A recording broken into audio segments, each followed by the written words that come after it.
Você sabia que há deleites espirituais? Muita gente relaciona a palavra deleite, delícias, prazeres somente a coisas naturais e às vezes até ilícitas. Mas a verdade é que Deus nos criou para desfrutar de deleites espirituais. Esse é o assunto da nossa conversa e nos próximos minutos nós vamos entender melhor isso. Fique comigo.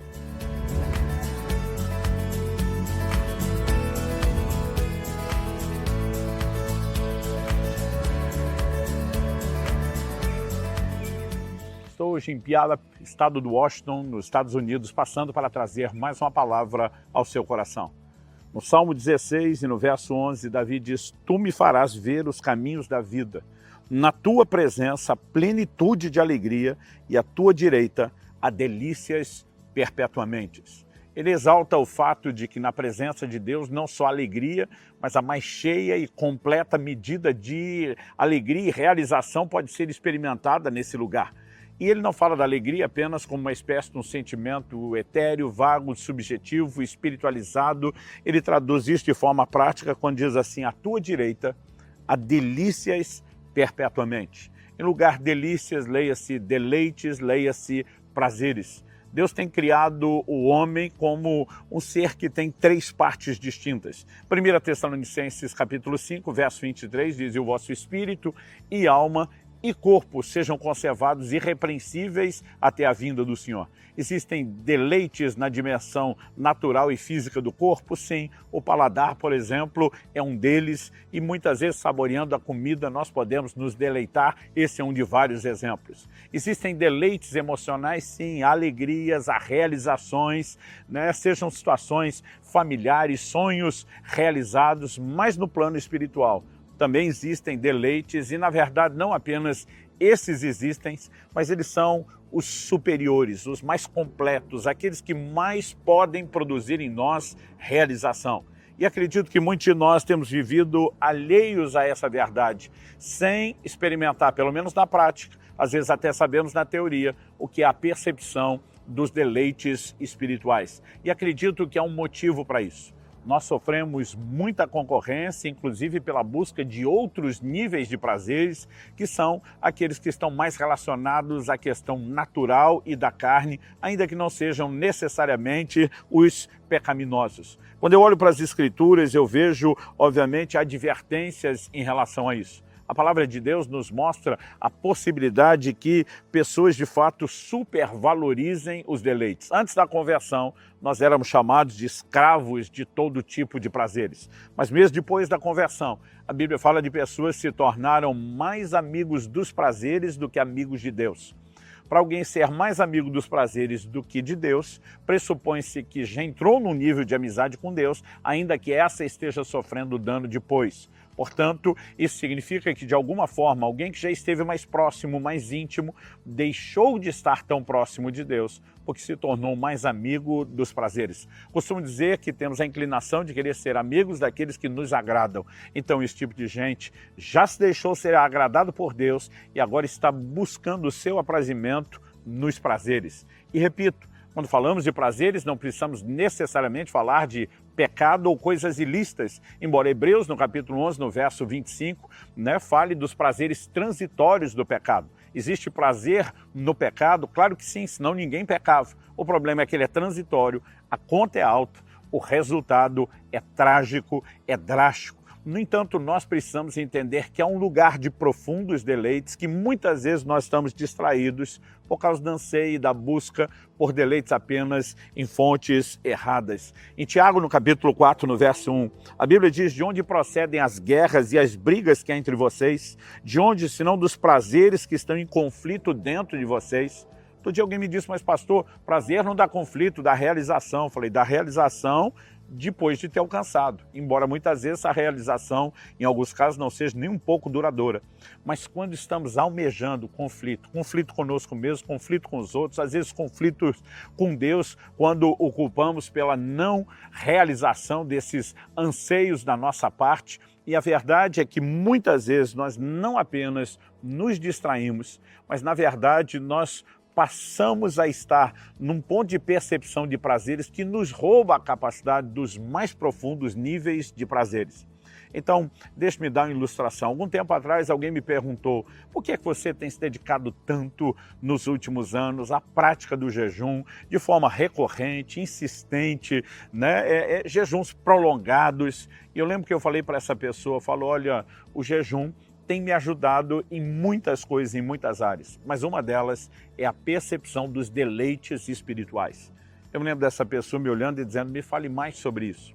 Eu falei, olha, naturalmente falando, né, quem faz jejuns prolongados sente que o paladar muda profundamente.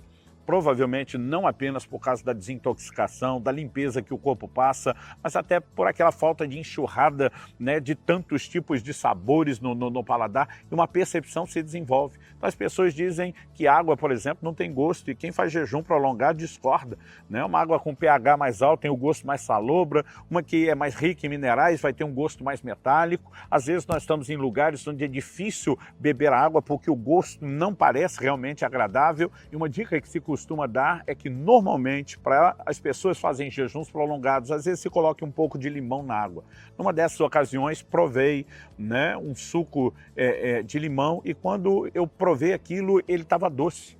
E eu pensei, eu acho que tem alguma coisa errada comigo. E eu provei novamente e estava doce. E eu comentei isso e ninguém acreditava. E as pessoas à volta resolveram provar aquilo e fizeram cara de azedo. E de repente eu me toquei do que estava acontecendo. Meu paladar estava tão acurado que eu conseguia perceber a frutose, o açúcar da própria fruta, o açúcar do limão, que ninguém conseguia perceber. Estou citando isso como um exemplo, porque espiritualmente falando, eu percebo que o jejum tem me proporcionado a mesma coisa, o mesmo paralelo. Muitas vezes eu estou lá lendo a palavra, meditando, e a sensação que eu tenho, olhando para a Escritura, entendendo, recebendo o prazer, o deleite da palavra de Deus, é de me questionar, isso foi doce dessa forma e eu é que não percebia? Muitas vezes isso acontece no momento de oração ou de adoração, e eu fico ali desfrutando da presença de Deus e me questionando, depois de tantas décadas servindo a Deus, eu é que não percebia o quão doce isso podia ser. Estou falando a respeito disso porque a maioria das pessoas passou a realmente se intoxicar de um nível de açúcar no dia a dia, falando do natural agora, que já não percebe o açúcar da fruta. Eles usam demais o açúcar industrializado, né, uma série de outros produtos. Uma vez eu vi uma pessoa, né, cobrindo a salada de fruta com leite condensado, e aquilo me deu um desespero, uma agonia, né? Para quem o próprio suco do limão muitas vezes fica doce no jejum, imagina o doce da fruta. E naquela hora a minha vontade era gritar com a pessoa, você não precisa disso. Mas eu me lembrei de quando eu consumia muito açúcar, o que hoje não é parte da minha dieta, e que eu não conseguia mais perceber o doce da fruta. Então, muitas vezes, o que nós não percebemos é que nós nos enchemos tanto de prazeres inferiores a ponto de sufocar a nossa percepção dos prazeres superiores.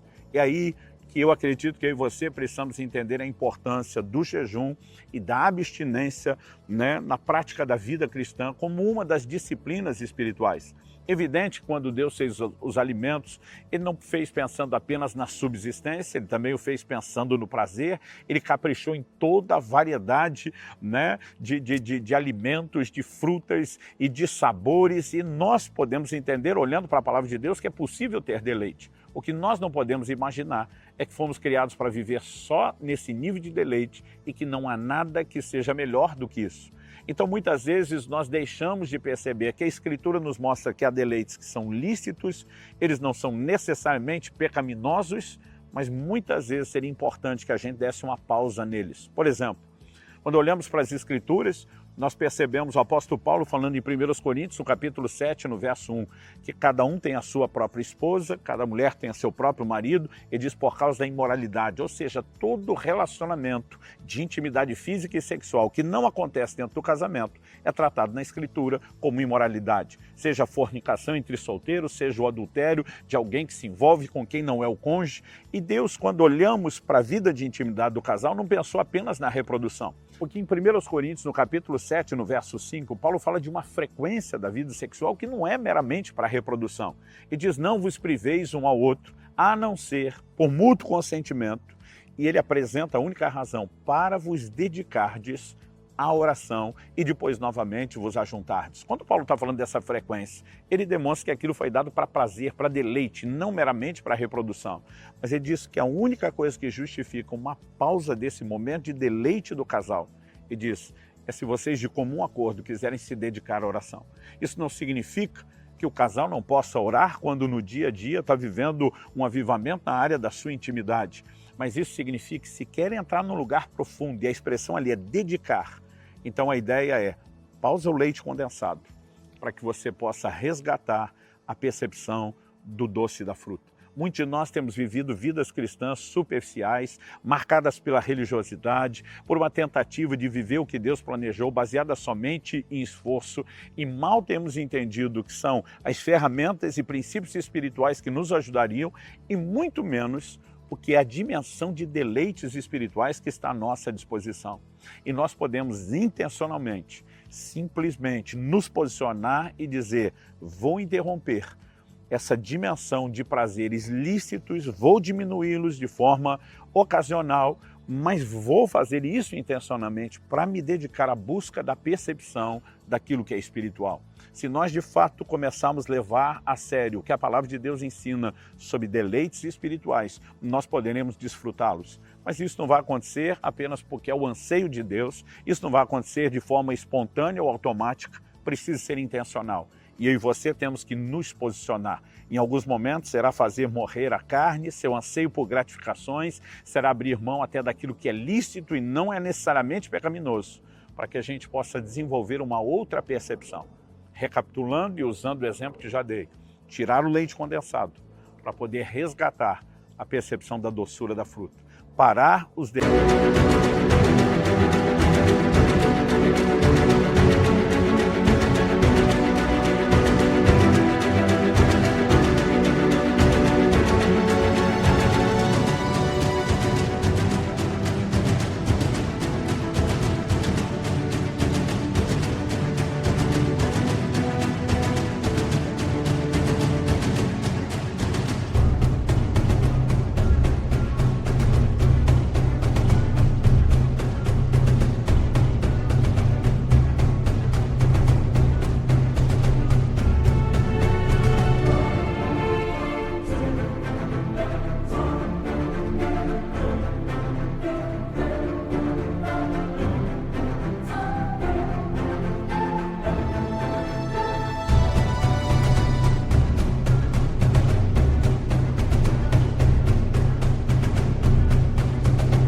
deleites naturais, pausá-los, para que a gente consiga entrar na percepção dos deleites espirituais. Que Deus nos ajude a entender, praticar e desfrutar dessa abençoada verdade. Os deleites espirituais são nossos.